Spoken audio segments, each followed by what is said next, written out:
사실 이제 저는 하반기부터 약간 미국 시장에 대한 평가를 좀 달리 해볼 필요가 있다라는 생각을 하고 있습니다. 아, 저도 그렇습니다. 저도 계속 꾸준히 그게 왜 그러냐면 가을 이후. 또 이런 얘기하면 욕먹을 것 같은데 차기 대선 내년 있을 중간 대선에서 트럼프가 이길 가능성이 매우 높다라고 하는 전망이 벌써부터 나오고 있기 때문인 거죠. 또럼프네. 또 럼프예요. 근데 지금 이제 여러분들이 모르고 있는 뉴스들 중에 이제 몇몇 가지 흘러나오는 뉴스가 있는데 두 가지만 얘기를 할게요. 처음에 키신저하고 시진핑하고 만난 부분입니다. 근데 이제 단순하게 이렇게 만난 걸로 해갖고 끝난 게 아니라 만찬을 어마어마하게 차려줬어요. 그러니까 키신저를 거의 국빈급 대우를 해가지고 시진핑이 친히 만나줬다는 거지. 그 얘기는 시진핑하고 키신저가 얘기가 잘 됐다는 겁니다. 요렇게 하니까 살짝 저기 느낌인데? 요거 잘라갖고 거세로 내야 되나? 그래서 그렇다고 하는 거는 뭔가 큰 선물을 갖고 왔거나 뭔가 굉장히 중대한 합의가 이루어졌을 가능성이 높다라고 사람들이 판단을 하고 있습니다. 그래서 지금 앨런이라든지 지금 실제 누구죠? 갑자기 생각이 안 나네. 그 장관이 왔다 갔을 때에는 지난번에 두 번의 방 중에서는 아무런 성과를 못 얻었어요. 근데 이번에 키신저는 뭔가를 얻어낸 것 같습니다. 그래서 이제 흔히 얘기하는 게 대만하고 한반도 문제를 맞바꾼 게 아니냐. 이게 대만 문제 개입 안 하는 조건으로 해서 북한하고 미국 관계, 그러니까 지금 현재 한반도에 긴장 관계에 있는 상황 하에서 중국이 미국한테 북한을 어느 정도 연결시켜주고 밀어주는 걸로 하는 대신에 대만에 대한 영유권을 인정하는 방식으로 합의를 본 게 아니냐라는 우세가 좀 있는 거고요. 두 번째는 뭐냐면 차기에 트럼프가 돌아올 거를 예비를 해가지고, 왜냐면 키신저는 트럼프의 정치적 스승이에요. 그러니까 사실상 키신저는 트럼프를 대변할 수 있는 사람, 가장 대표할 수 있는 사람 중에 핵심적인 인물이거든. 근데 대접을 받았다는 거는 그와 관련한 모종의 협약 내지는 미국하고 트럼프하고 관계가 굉장히 좋았잖아요. 트럼프 있을 때 미국하고 중국 관계가 굉장히 좋았잖아요. 교역량도 컸었고 엄청나게 많은 보따리들을 중국에서 미국에 풀어줬단 말이지. 그래서 트럼프가 그걸 바탕으로 호황을 이뤄냈거든. 근데 지금 미국이 어려운 거는 결국은 미국이 가지고 있는 이 부채 문제, 즉 돈 문제를 해결을 못하는 건데 키신저가 이 부분 안에서 뭔가를 해결책을 찾아낸 게 아니냐라는 그 관측이 유리해요. 그러니까 지금까지는 그 바이든을 배경에 왔던 군산 복합체들이 우크라이나 전쟁 일으켜가지고 그 안에서 쪽쪽 뽑아 먹었잖아요. 근데 이게 이제 어느 정도 한계에 온 거고 전쟁이 더 이어지지 못할 상황이 오게 되니까 지금 있는 애들이 예전에 트럼프가 있었던 금융그룹들, 이른바 월가에 있는 애들 자본 권력들하고 다시 트럼프와 시진핑이 손잡는 게 아니냐라고 하는 전망이 나오고 있습니다. 여기에 덧붙여서 추가로 뭐가 있냐면, 이제 요건 그냥 썰이에요. 유럽에 있는 정치, 경제 전문적으로 하는 이제 리포팅 업체에서 발표를 한 건데, 현재 푸틴하고, 영국의, MI6죠.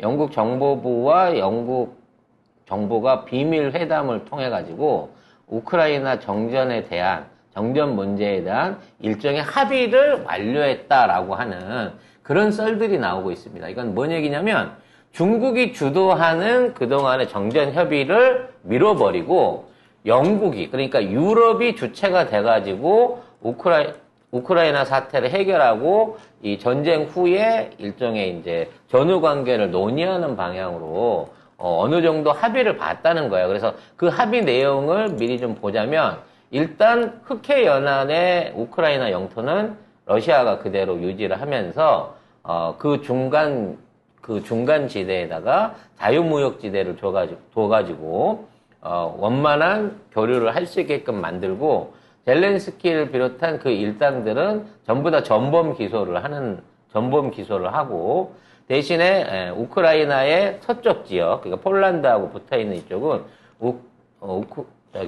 폴란드하고 리투아니아 그리고 유럽 나토군이 같이 이 공동 방위 형태로 해갖고 평화 유지군 형태로 주둔을 한다. 그리고 앞으로 미군 위주의 미군이 주도하는 나토가 아니라 독일 안에 30만 명 정도의 유럽연합의 나토군을 키워가지고 그걸로 미국하고 선긋기를 한다. 대신에 거기에 대한 무장 지원이라든지 무기 지원 같은 것들은 미국의 협조를 얻는다. 뭐 이런 식으로 합의를 봤다라고 하는 리포트가 나오고 있어요. 그리고 푸틴도 여기에 대해서 만족해 했다라고 하고 그래서 이제 요런 분야로 협상이 진행된다고 하면 길게 보면 짧게 보면 6개월, 길게 보면 1년 안에 일종의 휴전 협상이 되는 거예요. 그러니까 완벽한 종전은 아닌 상태이고 휴전 협상이 되는 거고 사실 이제 우크라이나를 젤렌스키 쫓아내고 나토와 러시아가 나눠서 통치하는 형태를 만들려고 한다라고 하는 관측이 나오고 있습니다. 근데 이게 중국하고 유럽에서 동시에 이런 소식이 나왔기 때문에 이게 충분히 가능성이 있는 전망이라는 거죠. 그래서 만일에 이런 스텝으로 이어지게 된다고 하면 트럼프가 추진했던 정책들이 4년 만에 다시 부활하게 될 가능성이 높다는 거예요. 그래서 이러한 변화가 이제 나타나게 되면 미국 안에서도 그동안 힘을 못 쓰던 월가의 금융회사들, 은행들, 투자은행들이 다시 어떠한 형태로든지 뭐 투자 사업이라든지 그 중국하고의 공급망 재개라든지 이런 걸 통해 가지고 지금 침체되어 있는 미국 경제를 완전히 바꿔나가는 형태의 변화가 하반기부터 일어날 수 있다라는 전망이 있는 거고요. 그렇게 되면 기술주보다는 예전에 트럼프가 있었던 이제 석유, 그 다음에 SOC, 그 다음에 뭐 그와 예전에 트럼프하고 연결돼 있었던 이 주식들 이런 것들 그 다음에 리셔링이라고 그러죠. 다시 미국 안으로 들어오는 기업들에 대한 투자가 점점 높아지게 되면서 그쪽으로 변화가 생길 수 있다라는 얘기가 있다는 거야. 그러니까 결국은 민주당은 지금 바이든을 대신할 수 있는 카드가 없어서 바이든을 그대로 내세울 수밖에 없는데 이 카드로 가면 필연적으로 진다는 걸 알고 있기 때문에 거기에 대한 레짐 체인지, 미국 안에서의 권력 변화가 이미 시작이 됐다라고 지금 예측이 되고 있는 부분이 있다는 거죠. 뭐 변수가 있을 수는 있겠습니다만 현재의 움직임으로 봐서 큰 틀로 봐서는 이게 맞는 거고 이거를 못하게 된다고 하면 지금 미국 경제는 살아날 가능성이 없어요. 현재 재정 위기, 재정 절벽 상태에 있는 미국이 지금 어떠한 투자나 뭐 어떠한 형태의 뭐 새로운 지금에 있는 산업을 키우기 위한 자국 내수 산업이나 자국 산업에 대한 투자를 할 수가 없거든요. 이 투자를 끌어올 수 있는 거는 유일하게 중국의 자본만이 현재 그게 가능한 상황이라는 거죠. 또 하나 중국이 미국한테 당당하게 얘기할 수 있는 게 현재 중국은 중국 자체에서 일어나는 모든 수출입, 그러니까 중국이 거래하는 수출입이에요. 중국이 수출하고 수입하는 수출입 거래 안에서 달러 결제를 50% 미만 비중으로 낮추는 데 성공했습니다. 그래서 이제 중국이 전체 GDP 중에 50% 정도를 자국 돈으로 해갖고 해외 수출입하면서 이걸로 유지할 수 있는 일종의 기축통화로서의 기반을 다졌기 때문에 앞으로 중국은 그동안 미국한테 일방적으로 당했던 금융전쟁에서 함부로 당하지 않을 만큼의 충분한 여력과 준비를 마쳤다는 거죠. 그래서 좀 더 과감하게 중국의 정책, 중국과 미국 간의 일단 경제적 교류, 이게 좀 활성화될 것 같고요. 그와 관련한 증거로 지금 계속해서 반도체, 그러니까 중국에 대한 반도체 수출 제한, 기술 제한부터 제조 제한, 그 다음에 판매 금지, 이런 쪽에 대한 제한들을 풀어달라고 하는 요구가 이 중국 기업들한테서, 미국 기업들한테서 나고 있고, 미국 정부도 그걸 긍정적으로 받아들이고 있다고 그래요. 8월부터 그 중국이 이제 그 소재에 대한 수출 제한에 들어가기로 했거든요. 근데 이거는 안 할 가능성이 높겠네요. 그러니까 이것도 안 하고 중국에 대한 반도체 규제, 반도체 판매 규제도 풀어지게 된다는 거죠. 그래서 이제 미국 기업들이 하는 얘기가 세계에서 가장 반도체 생산이 아니라 수요가 높은 나라가 중국인데 중국이랑 계속 이렇게 반도체 거래를 못하게 무리하게 막으면 미국 경제 회복이 안 된다라는 소리가 나오고 있고 그래서 이걸 받아들이기로 했다라는 얘기가 나오고 있으니까 반도체 분쟁이 한꺼번에 해결돼 버리는 거죠. 그래서 우리나라 반도체 생산 기업들도 지금 빠르게 주가 회복이라든지 또는 생산량 회복이 또 영업 회복이 3분기 안에 이루어질 가능성이 매우 높다고 전망이 됩니다. 이러한 변화들을 잘 감시하면서 미국과 중국 시장에 대응할 수 있는 방법을 찾아야 된다는 거죠. 결국은 미국하고 중국은 지구상에서 G2예요. 즉 G3 이하부터는 G1, 2하고 등치가 비교가 안 됩니다. 그렇기 때문에 지네들끼리 싸움을 하면 지네만 손해예요.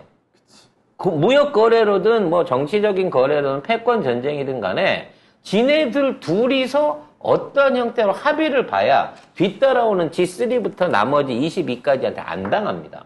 근데 둘이 싸워가고 티격태격 하잖아요? 자기들한테 손해인 거야.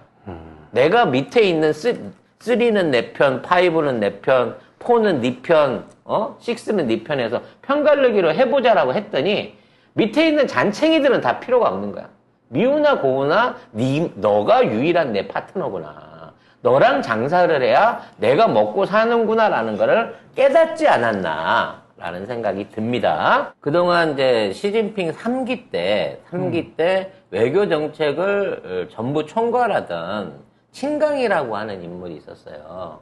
얘가 굉장히 강경파고 이른바 반미주의자로 알려졌던 사람이거든요. 근데 이제 얘가 갑자기 실각을 하고 한 20일 가까이 공식 석상에서 사라졌다가 지금에 있던 자리를 옛날에 외교부장을 하던 왕이한테 물려주고 왕이가 이제 다시 이 외교 관련한 부분에 수장으로 올라가면서 친강을 해임돼서 사라지는 형태로 없어졌어요. 이거 자체가 중국과 미국 간의 외교 관계가 완전히 뒤바뀌게 된다라고 하는 또 하나의 증거일 수 있는 거거든요.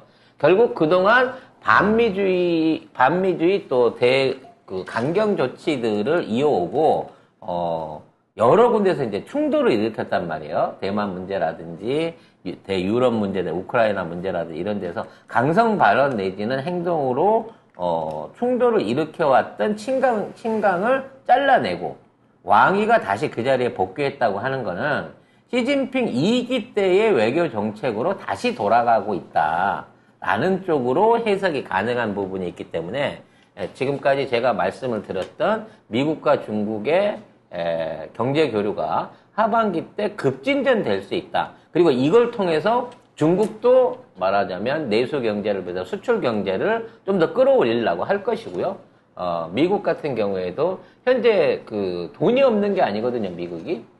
공급망에서 물건이 없는 거야. 미국이 써야 되는 생필품이라든지 각종 서민 물가에 영향을 미칠 수 있는 물건들이 부족한 건데, 이거를 곧 생산해가지고, 중국이 생산한 물품들을 미국이 자유롭게 다시 갖고 갈 수 있는 2, 3년 전에 전쟁 이전의 경제 상태로 부활할 가능성이 현재 조짐이 보인다라는 말씀을 첨가해서 드릴 수 있을 것 같아요.